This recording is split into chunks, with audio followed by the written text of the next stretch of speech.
Hello, everyone. So I'm Connor. I'm originally from Aberdeen up in Scotland. So I'm just going to share a wee bit about my story regarding migraines. So I've lived with migraines for over 10 years now, and they really started in childhood. The main kind of impact was in secondary school, just as I was about to sit my exams. So when I was doing a lot of them, I'd quite often get a migraine. I then went to the GP, got knocked off by three different GPs before finally one GP understood. This GP then gave me some medication and referred me to the neurology department, who since then have been amazing whenever I've had migraines at NHS Grampian.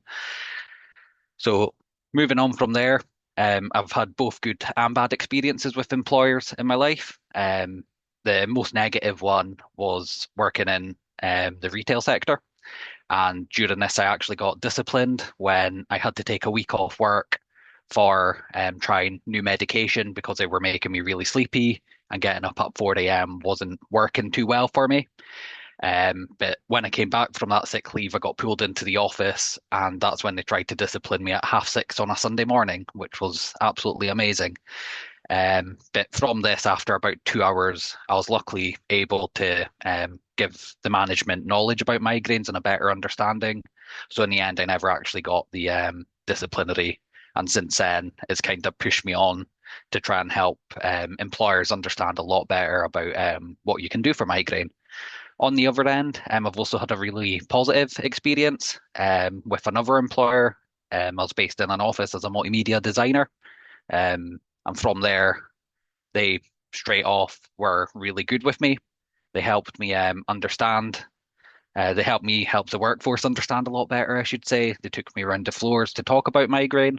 And it was actually really amazing seeing how many people in that office setting actually had migraines as well, which was really good to see. And I think at one point, over half of the people had some form of migraine or had a migraine in the past. This employer also had a quiet room as well, which meant if I got a migraine, I could just stop for a wee while and go and not chill out, but take some medication, take a shot of coffee as well, because I find that helps me. And from there, I was able to go back to work after. So that's a wee bit about kind of my migraine story there. So I'll hand over. Thank you, Connor. And I think it's really interesting hearing the good and bad experiences and also the power of having good experiences and what that can really mean for someone with migraine. Thank you. Next, we're going over to Chisola, who's going to share some of her experiences. And she's, you may have seen, she's our ambassador, and we're very glad to have her on board. And we're really looking forward to hearing from her today. So over to you. Thanks, Chisola. Thank you. Hi, everyone. Really great to be here with you all today to be sharing a little bit about my journey. So I've actually lived with migraine for over 15 years and similar to Connor there, it started in childhood for me. I think my mum would say it started a lot earlier, but from when I can remember, it was around 15 years old and similar, starting to go through exams as well, where I started to see it having quite a large impact on me in terms of just missing days to be able to revise. But I think when it really came to head was when I was at university and I had been going to the GP, not really had a diagnosis or full diagnosis of migraine. They tried me on a few preventatives, they weren't really working. And what ended up happening was I was having migraine attacks whilst I was doing placement. I was studying to be a children's nurse, and I found that I would be on placement, my vision would go. I think, if you have migraine with aura, you can really relate, but my vision would start to go blurry. I wouldn't be able to see. I would start to feel really nauseous, and then I would get to a point where I knew I was about to throw up, but also couldn't see to be able to navigate myself to the toilet. And I'd find that really frustrating. But the thing that I was having was the staff on the ward would just think that I was, I guess, trying to excuse getting out of placement. And it got so bad to the extent where they were questioning whether I was serious about whether I wanted to do nursing and whether I wanted to be a nurse and how that was going to work for me. So I then deferred my course for a year to try and, I guess, get on top of my symptoms, try to find some new medication to help. And during that year, it was really tough because I guess when you've had to stop doing something that you really want to do or that you love doing, it can be really isolating. It can be really lonely when people aren't necessarily believing you and they're thinking that you're just trying to skive. It was really challenging. So I took a year out of nursing and I actually worked again full time in the food industry. And I was working in a head office and I started to have migraine attacks quite regularly. And they were really supportive. They were trying to understand what would help me in those situations. And they really started to open my eyes about what a supportive employer would look like. I had a really positive experience with them because they were looking at how could they adjust the times of my travel into work or how could they adjust at times certain lighting, and they were really trying to work with me to be able to get the best out of me and understand what would help me. But I really wanted to finish my nursing, so I did go back to uni, finished my nursing degree, and then went into full-time work as a nurse. And again, I just found it really, really hard. Anyone who's worked in the healthcare sector knows that you work long days. If you're frontline, you're working 13, 14, 15-hour shifts. We weren't even allowed to have water at the desk. So I wasn't even really staying hydrated. I wasn't doing the little things that sometimes would help me on my migraine journey, and that was really hard. And when I used to challenge this, and when even I guess, the rest of the nurses would get frustrated about this. We had to keep our water in the staff room, but we wouldn't have time to get to the staff room. And that was really hard. And we were pushing for us to just be able to have our water bottles at the desk so we could stay hydrated. And just little things like that I guess, was really hard for me as someone who experienced migraine attacks. And I then started experiencing them on the ward when I was doing patient care, to a point where at one stage my vision went and I started feeling dizzy and I had to almost be put into a side room to lie down and just kind of gather my bearings while somebody came to pick me up. And it was really frustrating. And at that point, I ended up taking quite a lot of time out of work, which then made me realize I don't know how long I'm going to be able to be a nurse for full time doing this role because of the challenges that I'm facing. And that's when I decided to go down the business route, started to understand, went back to uni. And again, when I was at uni, I was working on a group project and I had to take some time off due to severe migraine attacks. And my group actually just thought I was skiving. They kept saying she just doesn't want to do any work. And I was getting these murmurs coming back to me. And it was really, really, really tough.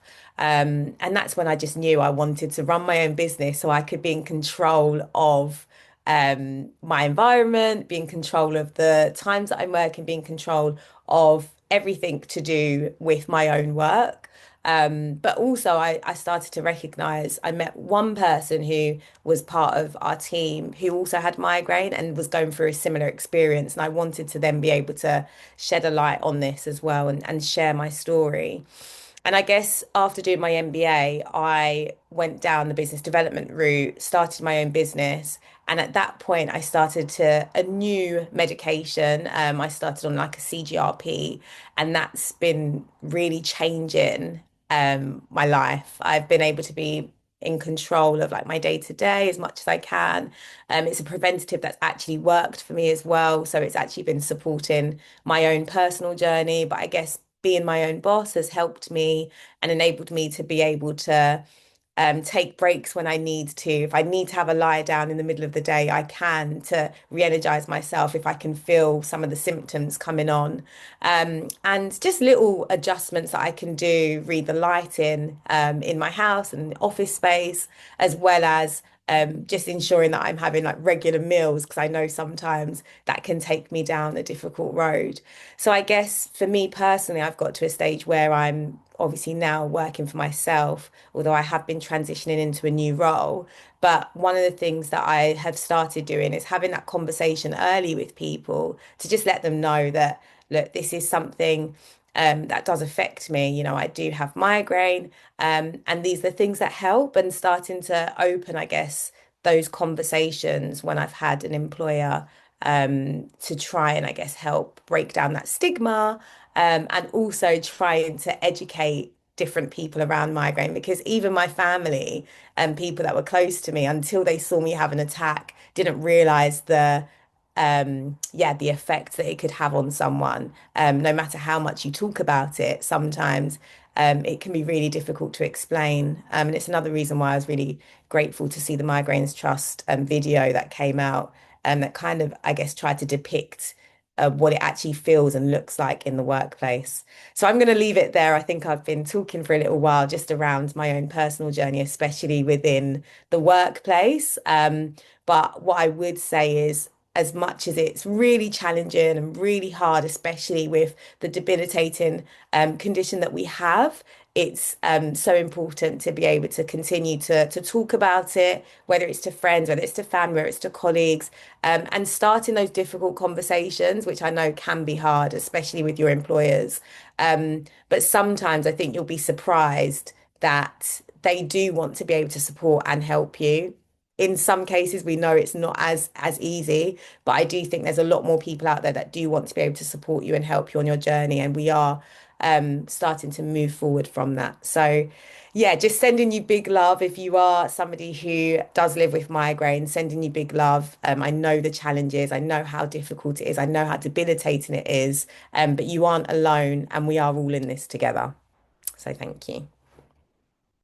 Thanks, Chisola. That was really good and really interesting to hear about your experiences that you've had, both good and bad, and how you've come through those. I can see that there's lots of people in the chat who've been sharing similar experiences.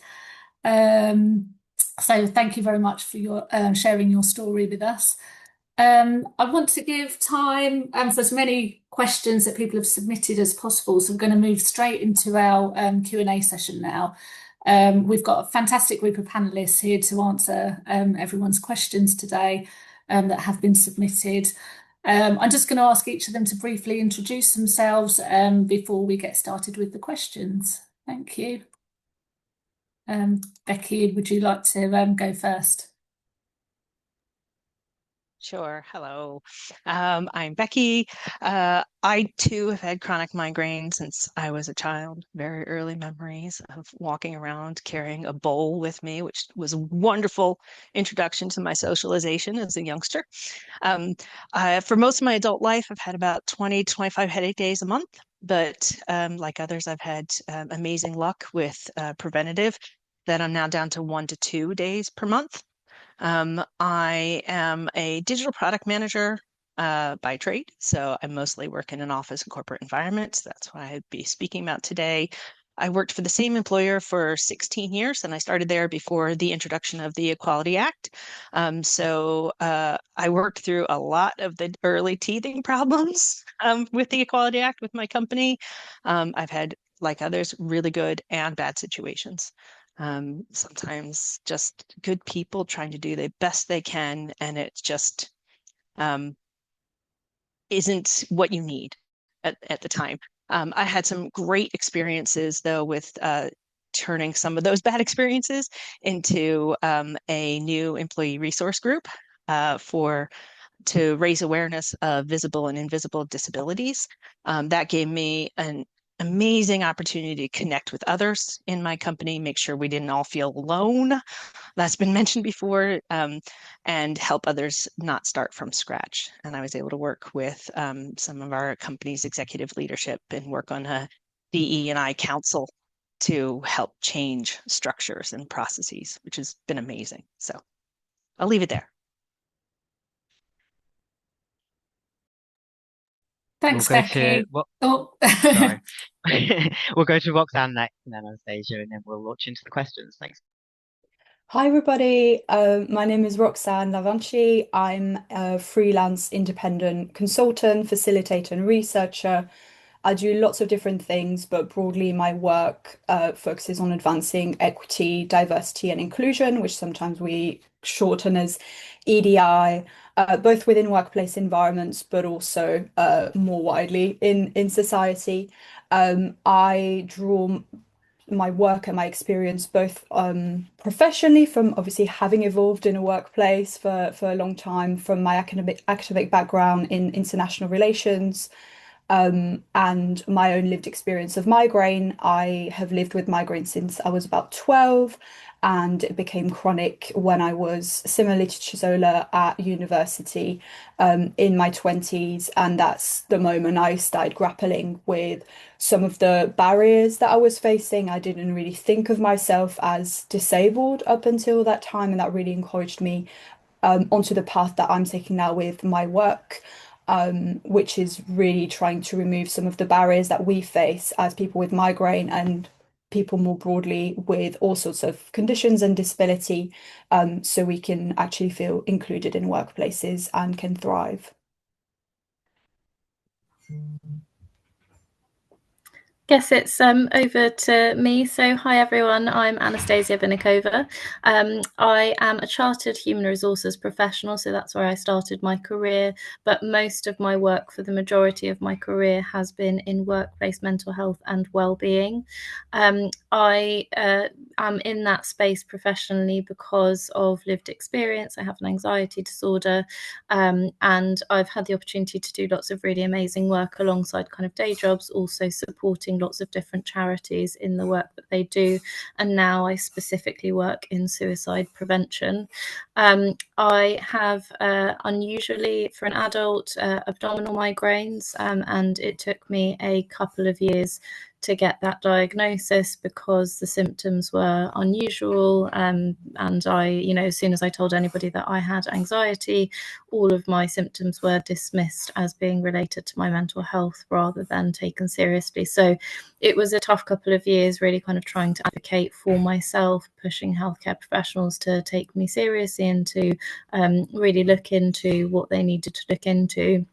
So it was a huge relief to have the diagnosis when I had it, but it was kind of, a culmination of what was a really challenging and at times very uphill battle, through which there were many times that I wanted to just give up and, try and deal with it myself. But really happy that I did get the diagnosis in the end. Similarly to others, I've had really good fortune with preventative medication, so I'm managing the condition a lot better now.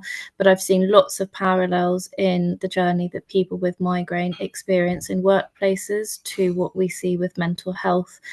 So hopefully throughout the kind of Q&A session, I can share some of the things that we know from, destigmatizing and working on mental health in workplaces, and how we can help that to get properly aligned and embedded into the conversations and actions that we take around migraine in workplaces as well.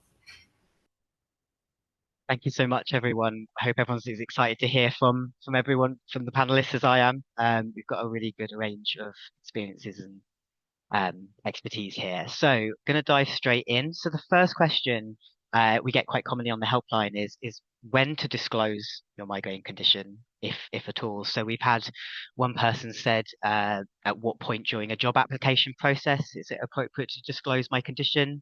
Another person stated that when applying for jobs, they click no disability or prefer not to say because they're worried about stigma and discrimination. So Roxanne, I'm going to go to you first.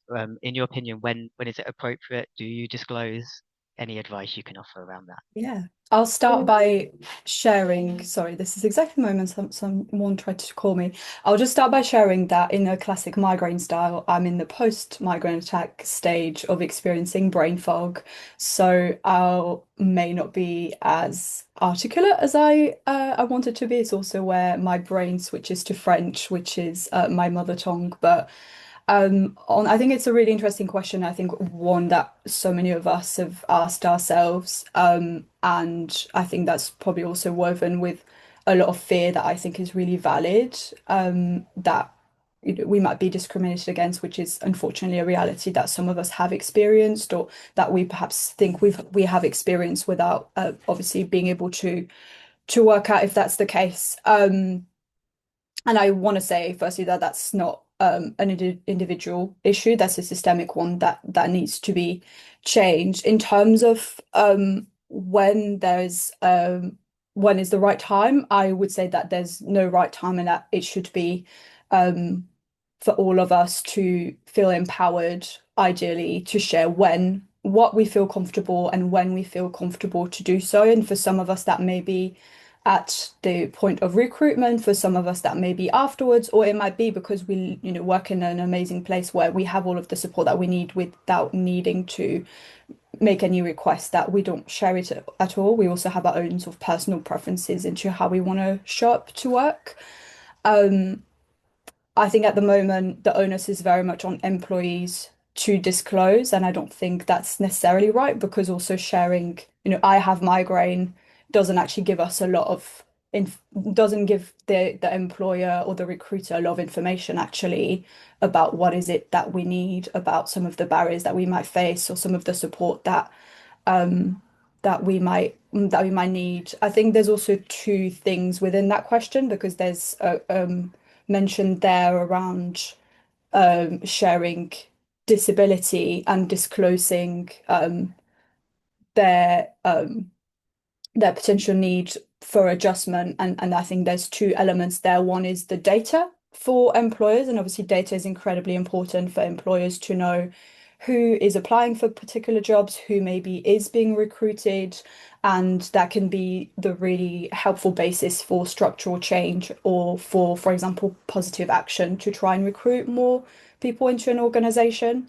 But that being said, it's really, and it should be really on employers to build that trust. So being transparent around how that data is being shared, that when people are filling out, for example, a data monitoring form, that is solely for the purpose of data monitoring, that is stored separately from any recruitment decision making application and notes there. And that's really about building that trust, about making it clear that it is separate, and really important for transparency. And I think that applies around migraine, that applies around all of the protected characteristics also. Whereas for the adjustment part, I think in my personal experience and also professionally, at that point here, it's also so important around how employers are asking questions. So it shouldn't necessarily be around, do you have a disability? But, is there anything that we can do to support you in the application process? Do you need any adjustments? And unfortunately, still at this point, the onus is still very much on employees to disclose. And more, I think it's important for employers to move towards, already providing that transparency around what are they already doing to remove the barriers that people are doing. So we're seeing, for example, more flexibility within the recruitment process around flexible times for interviews, for example, questions being shared in advance at interviews. That's an adjustment that I know I wouldn't necessarily have the confidence to ask as a reasonable adjustment, but I know I would say it's probably single-handedly the best thing that people can do as an adjustment for everybody to make the recruitment process more inclusive. But even if we are making that request, it doesn't necessarily need to be attached with a caveat of I have migraine. It may be just sharing, what are the needs that we have. Perhaps is I need information about the lighting in the interview room, where the interview is being carried, or I need flexible timings for the interview without necessarily having to disclose. So just to wrap it up, because I know I've been going for a little while already, but I think the answer is really that people should be empowered to disclose when and if they feel comfortable, and it shouldn't necessarily be around that term even of disclosure, but how do we have that adult conversation with employers about what is it that I need? What are my strengths? What are potentially my challenges and the barriers that I may be facing, so that I can be successful in the job, as opposed to there's that big thing that I need to disclose that may be uncomfortable. Thanks, Roxanne. Yeah, brilliant points. And I think it's really interesting as well that where the onus should and does currently lie, Yeah, that we could probably talk for hours about. absolutely. Um, Another common question, and so common that PIP, our information managers, recently published a page on it. So I'm going to come to you, Becky. Is migraine classed as a disability? I'm glad you shouted out to the Migraine Trust webpage on this because it's so useful. There's no definitive answer. In the Equality Act, they give a list of conditions that might qualify, but it's not an exhaustive list and it's not definitive. It's not like anybody who has migraine qualifies as having a disability. They identify criteria, right? So it's got to have a significant impact in your day-to-day life. It has to last longer for 12 months and so forth. So somebody with migraine might actually be classed as having a disability without you even knowing. I think that I saw that in the chat earlier. I didn't know that I had a disability for quite some time. Like I just didn't think of myself that way. One thing I do want to just make a quick note about is that it's not up to your employer. Since we're talking about workplace, it's not up to your employer to determine whether or not your migraine class is classed as a disability, right? Sometimes they can get involved in that and they might want to arbitrate like whether or not it's severe enough or if you can just handle it yourself or whatever. That's not the remit. Don't let them quibble with you about whether or not it affects your day-to-day life or how severe it is. That's for you and your doctor to determine. All you have to do is say, you and your doctor just say that you fit those criteria. So you most likely will be classed as having a disability. Amazing. Thank you, Becky. Really clear and great answer there. Right. So the next question is looking at actually starting this conversation. So as Roxanne very eloquently put, it's up to you if and when you disclose. But actually, if you do decide to and you feel it's time to do that, it can be quite a nerve-wracking conversation. So Anastasia, if you could maybe talk a bit about how the best approach to when having this conversation with your manager, how to approach it, how to start this conversation. Absolutely. So I think we're already hearing from some of the responses today that one of the kind of key takeaways is there isn't a perfect blueprint for everybody. It really does depend on your preferences and what your manager might be like and what your workplace is like. But I think that there are some things that are hopefully helpful in kind of shaping and framing the conversation in a way that just makes it a bit easier to have a conversation that can be quite difficult. So some things that I would recommend considering, what kind of space and time do you want to take to have this conversation with your manager? So it's good to find a space where you can feel that the conversation is confidential, that you're comfortable, that the space is appropriate for the conversation. And I think that it can be online or in person, again, whatever suits you best. I find it's helpful to plan out what you'd like to say. So that might be explaining, how it makes you feel, what kind of symptoms do you experience, what might be the triggers for it.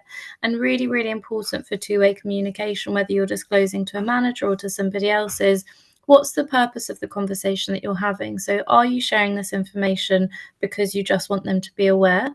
Or is it because you would like them to take some sort of action? So just really helping to avoid any doubt from the other party about, well, what needs to be the outcome of this conversation? I think it's important to have some follow-up resources as well. I think particularly, and I'm sure that we'll talk about this more throughout the session, but there's lots of misunderstanding around migraine, and I think that comes from a lack of awareness and education for people. And so in the moment, you might be able to explain how it makes you feel and what your symptoms are like, but actually sometimes having some resources to be able to share as a follow-up for people to come away and step away from the situation, take some time to reflect and to learn on about the condition, can be really helpful for them as well. I think something that's also really important is if you're talking about your condition in the workplace, is being really clear with the person on the other end around, is this something that you want to be kept confidential? Or perhaps it's something that maybe you want your team to know about, but you would like support from the other person, whether it's a manager or another colleague, in actually being able to share that information. And that is really important, because I think that because of some of the stigma and misunderstanding around migraine, people may not see it as something that automatically should be kept confidential, but it's your health, it's a personal detail, it should be up to you where that information goes. And on kind of those lines, I think it's important to remember that if we think about things like disclosures from a sort of HR perspective, just because that's the sort of hat that I wear a lot of the time, you're not obliged to disclose absolutely everything. It's just what's needed to help your manager and your workplace to understand how migraine affects you in the job and how they can help you. And I think also sometimes it's really helpful if you feel comfortable to offer a follow-up meeting. So very often we might kind of impart information on people, but actually they need to take some time to step away, process it, and it can be helpful for them to be able to kind of come back to it, to talk about, what you've discussed, ask questions. But all of that said, what I recognise is that this is often very sensitive and personal, and sometimes a good approach is write everything out in an email, let your manager or your colleagues sit on that for a bit, and then offer a follow-up meeting once they've had some time to process the information, and also where you've had that kind of space and time not to feel pressured in the moment to say everything that you need to say. An email sometimes obviously is easier because you can come back to it over time, send it at a time that you're ready. But I would say that those sort of are my top tips, and sort of a little bit of a framework which I've found really helpful in trying to discuss kind of sensitive and challenging topics with managers and colleagues and workplaces, whether it's mental health or whether it's. Thank you, Anastasia. And yeah, I think you were saying as well about needing to step away and maybe return the conversation. And I think what we know about migraine is that it is evolving, that it is a complex condition. So it's not, we don't just tell people one time that we have migraine. It's a constant, ongoing reminder conversation. So yeah, it's important to step away, maybe reflect as well. Becky, maybe you have some experience on this as well, because I know you've got your employee resource group. So I imagine a lot of that was discussions around speaking to employers, speaking to employees as well. And I wondered if you had anything to add. I mean, Anastasia gave your answer, but I'm sure you've got lots to, maybe some to contribute as well. I do, yeah. And in addition to just the initial conversation, I've also changed managers 9 times in 16 years. I've had the conversation myself a lot. So I agree with everything Anastasia said. The only things I would add, the things I stress to a lot of my colleagues in the employee resource group is to not apologize. It's one of the things everybody with a chronic condition finds themselves doing all of their lives, as if you are the burden all the time. So try to get used to not apologizing for yourself, because that changes the conversation a little bit. Some of the other things that I found really successful for me and for others is to sort of stay ahead of any concerns they might have with regard to your anything that might impact you at work. Let them know about all the things you're doing behind the scenes to manage your chronic condition. If that is like others were saying earlier, staying hydrated, working on the lighting, making sure that your lifestyle supports any sort of triggers, you're avoiding triggers, you're focusing on your sleep hygiene, all those things that you're doing behind the scenes, but also things that you're doing at work. Like for those of us who suffer from brain fog, do you write notes in advance of important meetings to make sure that you don't forget the critical points that you want to make? So make sure that you're letting them know that you're doing all this work behind the scenes. And then the last thing that I'd say is we often talk about having a disability being a superpower, right? I found it helpful in the conversations with my bosses to talk about the strengths that I've developed as a result of having a chronic condition. Migraine in particular, I am really good at risk management because you have to stay ahead of all these things that could potentially turn into a migraine. So you become really amazing at risk management, mitigating those effects and so forth. I try to turn that into a positive from my boss and say, this is what you've got on your team. How can I help? Amazing, thank you. And we've got some claps coming in, so everything you're all saying is really resonating with people. Roxanne, I'm going to put you on the spot again now. So I know a lot of your training is around sort of disability support. So someone asked, what are reasonable adjustments and how are they determined? So how do you define what is reasonable in terms of adjustments? What may they look like? And yeah, over to yourself. Of course, sorry, I know I'm fiddling a lot. That's my ADHD, migraine, brain fog going. I think to start with that question, I want to maybe backtrack a little bit and go back on that definition of disability and how it's framed within the Equality Act, because that also helps us with our understanding of reasonable adjustments.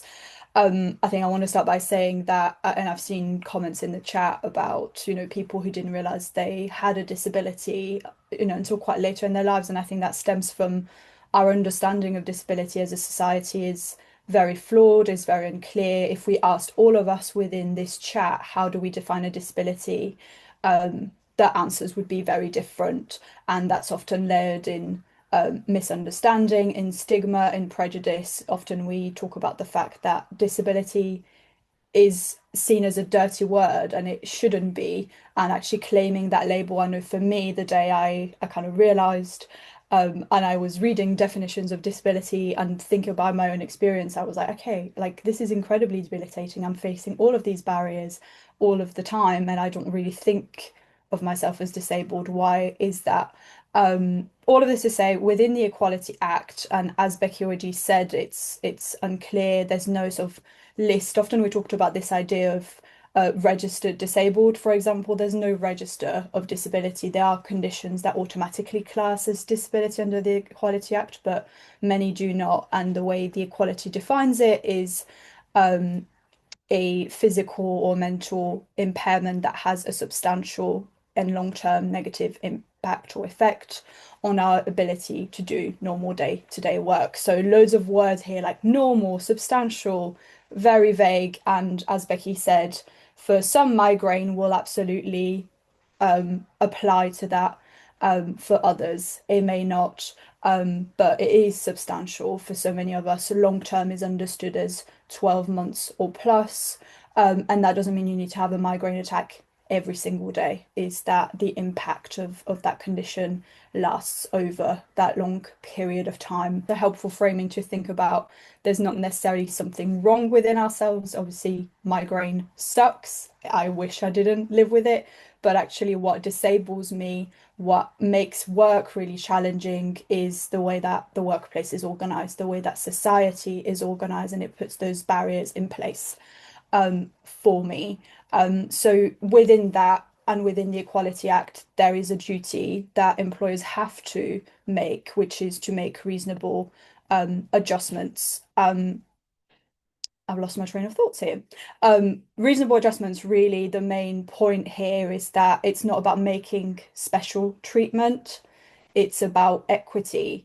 It's about recognizing that we all have different circumstances. Some of us face those disabling barriers, we face those additional challenges in the workplace as a result of perhaps a migraine or an environment that is triggering, and therefore those adjustments are here to remove some of that disadvantage to make sure that we're not treated unfavorably in comparison to our non-disabled counterparts or to other people who do not face migraine. What's reasonable, obviously, is probably quite vague. What will be reasonable for one organization will depend on its size, on various factors. Key kind of aspects around it within the Equality Act is that for something to be considered an adjustment and for it to be reasonable is that it has to remove or reduce the disadvantage that it's experienced. So it's not about changing the basic nature of the job. So for example, if someone works in a call center and has to carry out day-to-day calls as part of their work, it's not about suddenly completely changing their job. It's about making those adjustments around it. It has to be practical to make. It has to be affordable to that organization. And I think a big misconception often is that adjustments are really expensive, where in most cases they are not. They might be free, they might be low cost. And there's also support available to fund adjustments that are more costly. So I don't know if people are familiar with Access to Work, which is a government scheme that provides funding for those adjustments that may cost. That's something that's been completely transformative to my work. We often call it the government best kept secret. There are challenges around it in terms of waiting times to receive that support. But that can fund additional software, equipment, human support, taxi travel, for example, or even training to sort of address some of the stigma that people might face in an organization. And another consideration is, could some of the adjustment be harming the health or the safety of others? I think there are some challenges I know about anecdotally, particularly within health and care services, around some of the adjustments that are implemented, particularly when it relates to tech. But that's a conversation to be having, I guess, as adults, around if something is recommended as a piece of software and equipment, and there are potentially some challenges to do with information security, for example, how can we sort of move around that? Oscar, I don't know if I've addressed all of the points in that question, but also for other people to jump in. Yeah, thank you. And there's some good chatter as well about some of the suggestions they get for reasonable adjustments. But this is a difficulty we find on the helpline as well.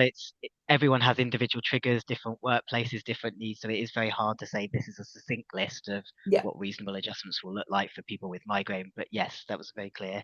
Thank you. I'm going to come to you, Anastasia, next. I think we've probably got time for a few more questions before I need to round it up. So I think this is one that you spoke about at the start, and I think is very true to people's heart, that for a lot of people, migraine and mental health are really linked. So someone's asked a question and said for them, the two are very linked. They feel like mental health is stigmatized, so is migraine. You're working with two highly stigmatized conditions, unfortunately, and trying to cooperate those in the workplace. So any advice around support and ways to navigate having both these conditions in the workplace? Yeah, absolutely. So, I mean, I think the first thing I'll say is that the nature of mental health can be that it makes you feel quite isolated. So, if you feel that your mental health is impacted by your migraine condition, you're not alone. It's very valid to feel that way. We know that there is a link generally between chronic physical health conditions and mental health, but I know that the Migraine Trust had a piece of research that they published last year that said that 89% of people with migraine said that their mental health had been affected as a result of the condition. So it's obviously something that's very widespread. So it's really valid if you are feeling that you're experiencing both of those conditions.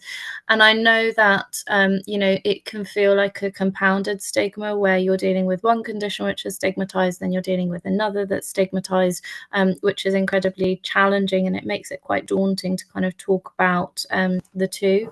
I think that if people are worried about kind of seeking support in the context of the workplace because they're worried that, they're not just talking about one condition, they're talking about two, I think it's really natural to be able to speak about them together because, of course, if you explain to somebody what you go through as a migraine sufferer day to day, it's very clear that the impact that it has on the way that we live our lives will inevitably have an impact on our psychological well-being as well. So I think it's important not to treat them entirely as different things, but that they are, as a result of each other.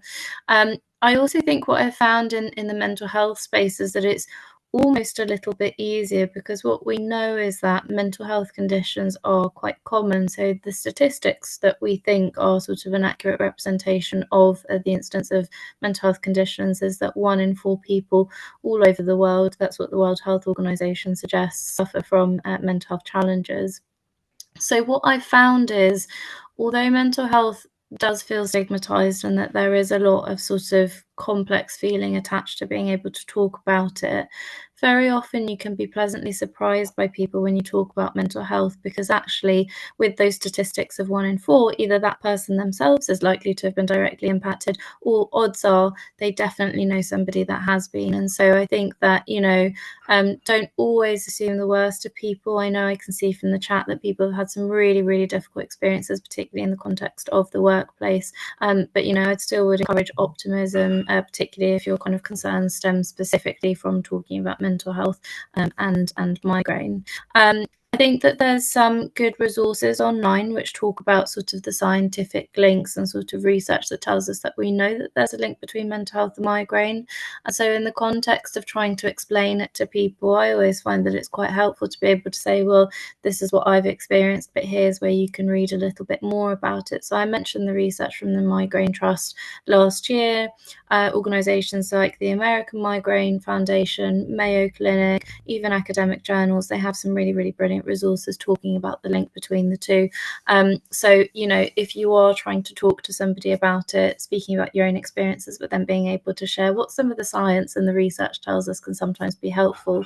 And also, you know, if you're trying to encourage other people to understand what you're going through, I find that sort of the human storytelling perspective is really powerful. That doesn't have to mean that you share your story specifically, but the Migraine Trust, for example, has people's stories really helpfully on their website. And I think that being able to showcase to somebody, well, this is what I experienced, but here read about somebody that's been really open about how that experience has felt for them, can be a really good way to sort of drive home, you know, what you're experiencing and what that means. I've found that lots of mental health helplines, so whether we're talking about organisations like Samaritans or others, while they may not have specific sort of expertise in being able to talk about migraine, because those charities know that often there is a link between physical and mental health. If you're seeking support for your mental health and you want to be able to talk to them about the fact that you have a physical health condition, they might not be able to give you specific expertise on migraine, but they are still very good at being able to support all of the very complex feelings that come with struggling with mental health as a result of a physical health condition. So don't be put off from seeking help from mental health support providers, particularly in the third sector and across the charity space, just because they don't explicitly say that they offer support with migraine.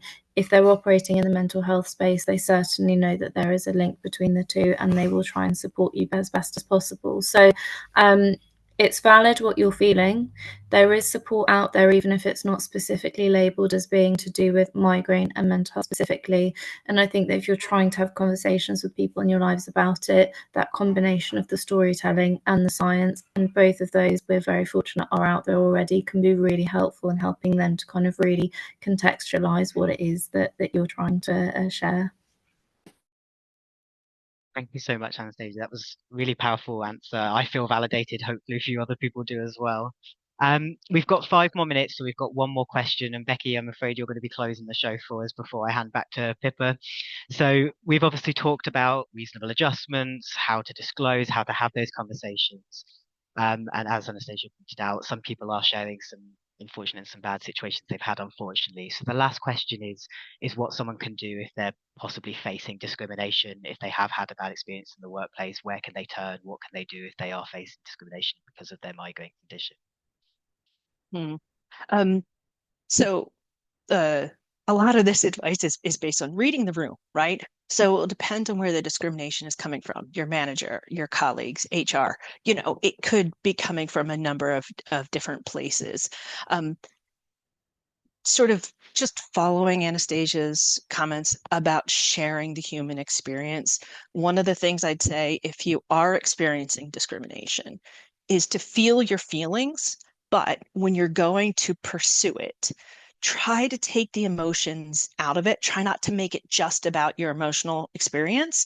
I have always found it's really helpful to phrase it as a liability question. If you're experiencing discrimination, particularly for a protected characteristic, the company is going to be really interested in finding a solution to that when you frame it as, because this is a protected characteristic, you could be liable for this, right? So start from that perspective. Think about the company's liability. There's going to be a lot of helpful resources for you. Hopefully, there's going to be things like check your company policies, right? They could have a discrimination or harassment standalone policy. If they don't, it's probably in their code of conduct policies. Look and see what those policies are. When you go to HR, when you go to your manager, make sure you outline exactly how the experiences that you're having relate to that code of conduct, right? From there, figure out where you want to go. Do you want to take this informal route? Do you want to take the formal route? Again, that's a part of the reading the room. You can talk to your colleagues, you can talk to your manager, get somebody on side, try to figure out whether or not just a discussion is going to take care of it. And again, similar to my no apologies, no apology thing, don't be embarrassed. If you're experiencing discrimination, you are not the problem. Just because we have a disability doesn't mean you're the problem. If you go in the formal route, there's usually an outline grievance process. If not, I believe all companies of a certain size have to have a grievance policy. If they don't, they default to the ACAS grievance policy. ACAS is an amazing resource if you're having issues with discrimination. I know their waiting times can be they're over challenged as well, can be a bit difficult. And for that, I'd say if you're experiencing discrimination, you can try reaching out to an employee resource group. If you have a trade union, they could be really helpful. If you're not part of an industry that has a trade union, there are general trade unions in the UK, like the GMB, that you can join. Join day 1, day 2, you can get a representative to help you with things. And from there, you can also reach out for free consultations from solicitors. Or another helpful tip, check your home insurance policies. You could have free legal cover in your home insurance policies. I know that was particularly helpful for somebody that I know. So I'll wrap it up there because I'm looking at the time. So I'll just leave it that. I hope that answered the question, but I'll leave it there. Brilliant. Thank you, Becky. Lots of really helpful tips. I'm going to pass you back to Pippa and we'll close the event now, but I want to thank everyone who's been commenting and sharing their own experiences and tips to people. And a special thank you to Roxanne, Becky, Anastasia, Chisola, and Connor, who all, not just today, but volunteer their time to us numerous times very generously. And I'm always astounded by everything they have to offer. So just personal thanks, and then I'll let Pippa do a proper thank you. So over to you, Pippa. Thanks, everyone.